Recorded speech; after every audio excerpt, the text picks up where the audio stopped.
Hello, this is Katie with Homeschool Chat, and today we're going to talk about language arts.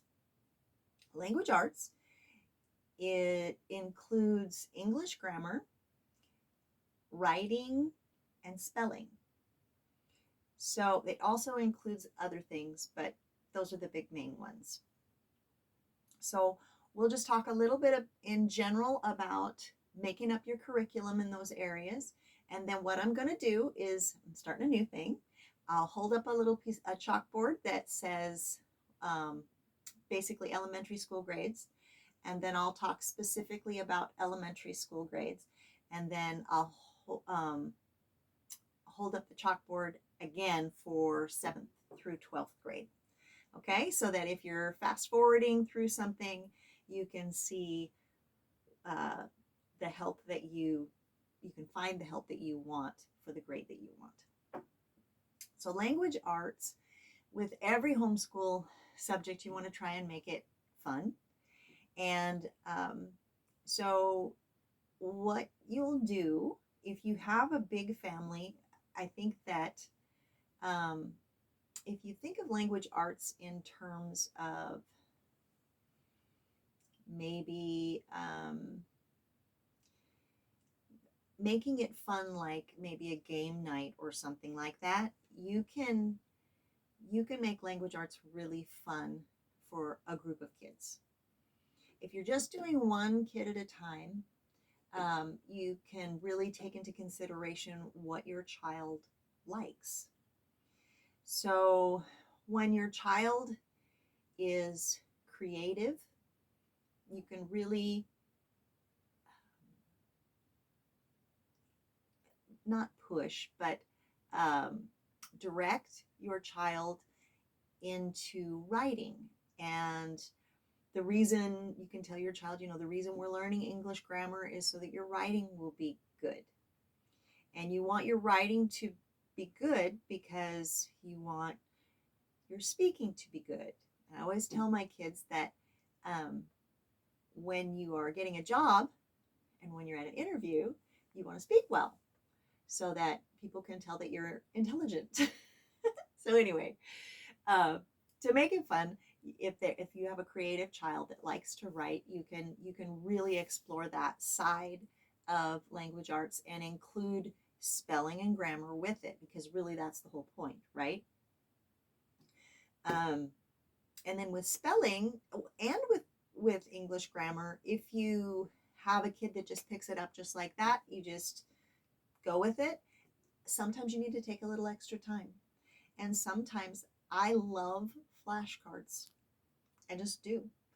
I used to play games where, if you get so many right, you get a quarter, which now would probably be $1. But anyway, just make it fun. So now I'm going to talk specifically about the younger grades. So I'm going to hold up my chalkboard like that, so you can tell I'm going to talk about K through 6. So I'm going to kind of do a show and tell, and I'm going to talk about curriculum. So you're looking for a language arts curriculum for K through 6th, and I know that they have a lot of online things. They have a whole lot of that available. So you're just going to have to search and see what you like. And that's the most important thing as a homeschool parent, is searching for something that you like. If you like it, and if you look at the material and say, my child will dig that, then that's the way it is, right? That's perfect. So I'm kind of coming from, I like to touch things. So I'm going to use textbooks, and workbooks are my favorite. I did use software and apps, stuff like that. But mostly my stuff you could touch. So this is an example of a textbook I chose not to use. It wasn't I don't know, it didn't click with me. And so I decided not to use it. And I just wanted to show you that. Hey, here's a textbook that you don't have to use. So this is what I chose to use the most of. And as I said in other shows, I'm kind of an overachiever. So I would, in the beginning, with my, I have two girls that I homeschooled, and then I homeschooled several other children at different times. But anyway, um, the first year that I started homeschooling, I bought one of these. They're comprehensive curriculums, and it has all of the basic skills that you need all in one thing. And my child finished it so quickly. And I mean, like in 3 months. And you're thinking, wow, um, that's not a year's worth of learning.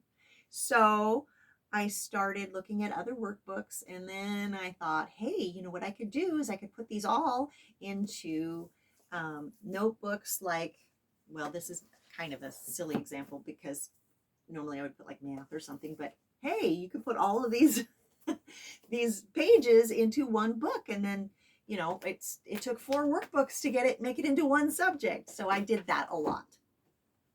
So these were my favorite.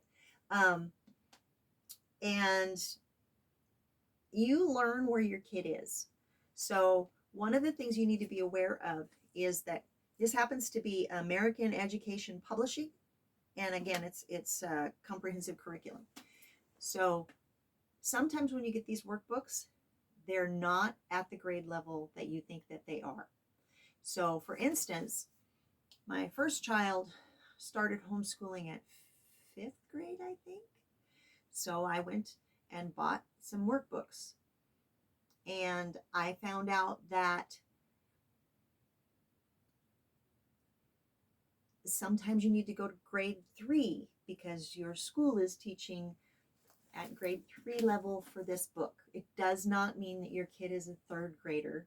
It just means that these books sometimes are not quite right for what level your kid is. Plus, there's a big difference between schools.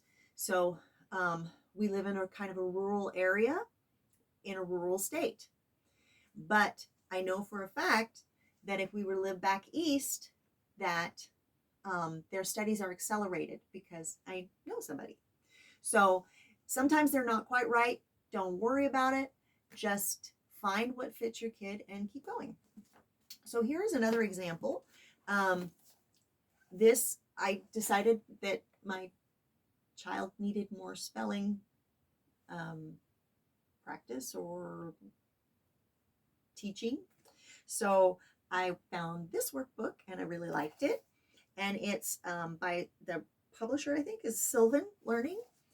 It is also not to grade. So this one says 3rd grade, and actually, it's probably 6th grade. And there are different Sylvan workbooks also. And I found that there was one that was more on grade than another. So just don't worry about that. Find out where your kid is and just take it from there. Love the book. And I love the activities in it. In fact, I'll kind of give you some of the titles. So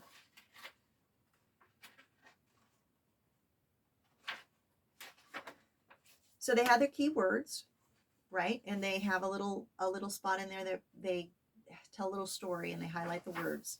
Then they have a stack up, which is a syllable breakup, which is kind of like a game. That's one of the reasons why I like workbooks. And then they have a little section where you read something and circle what's wrong, and then you spell it right.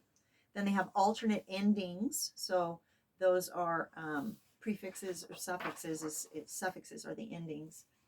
And then the next chapter. So just a spelling test at the end, and there you have it. And I love these books. These books are so much fun. They're Brain Quest workbooks. This is grade 1. They are so far off of grade, you cannot even believe it. I think there were maybe 2 grades off. I did 4th grade, and I think it was appropriate for 6th grade. And I have smart kids. So anyway, super fun pictures. Super fun. You used to be able to get them at Shopko. I'm sure you can get them online. Love them, but you have to find out where your kid is.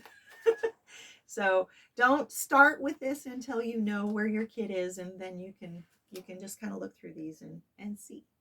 So the last thing that I'm going to show you is what I made. I wanted a writing class, and so I made this from several workbooks. So this gives ideas for writing. The class is for writing, and this is an I should probably read it, huh? Interview a famous person in history. So the child gets to write down what that would be. Then there's story starters. I love, love, love story starters. And let me just read a couple of these. Story one. Here's your story starter. Jumping into my time travel machine, I set the controls for 200 years in the future. When I opened my time machine door, I saw, and then your child gets to write their story. And then I'll just read another one. It was a cold, dark night. Suddenly, out of the mud behind the circus tent came a strange creature. It was. So then that just gets your kids started writing. And then, I just had other things in here to kind of stimulate writing. So that is about all I have for showing you ideas for curriculum for K through 6. And again, it's all about research and exploration and just having fun. Don't take it too seriously, and kind of have a plan. And don't be afraid to change your plan if it doesn't work. Okay? All right. So now I'm going to talk about 7th through 12th grade. So here is my little sign that says I'm going to talk about 7th through 12th grade, so you can find me. All right. Okay, so we're talking about language arts, and I'm going to talk specifically for 7th through 12th grade. There are so many options now that all you have to do is explore. You can find apps, you can find software, I like tangible stuff, so I'm going to show you some tangible stuff. You can make up your own stuff if you really love language arts, and you can do it. What we're trying to do for 7th grade through 12th grade is we're trying to equip our kids to be prepared for college and for career and for interviews and for writing papers to get scholarships, things like that. So where in elementary school it's more fun and you just want to have your child get to grade level, what you're really doing now is you're preparing your kid for life. So I found a text that I really, really like. Now here is how it comes. This is the teacher's key, and then this is the student's text. And it is in a Becca book. Becca is the name of the publisher, and it's A space BEKA, and then book is part of the title. I spent a long time looking at all sorts of texts because I wanted a textbook. And I actually really enjoyed looking through their textbook. And that's what you want to do. You want to research, you want to find something, and you want to explore it. And if you're bored, if you're finding it hard to understand what they're saying in the textbook, you actually have to read some of the textbooks. And finding it hard to understand, if you're, in any case that you don't want it, then it's not for you. And you want to keep your student in mind.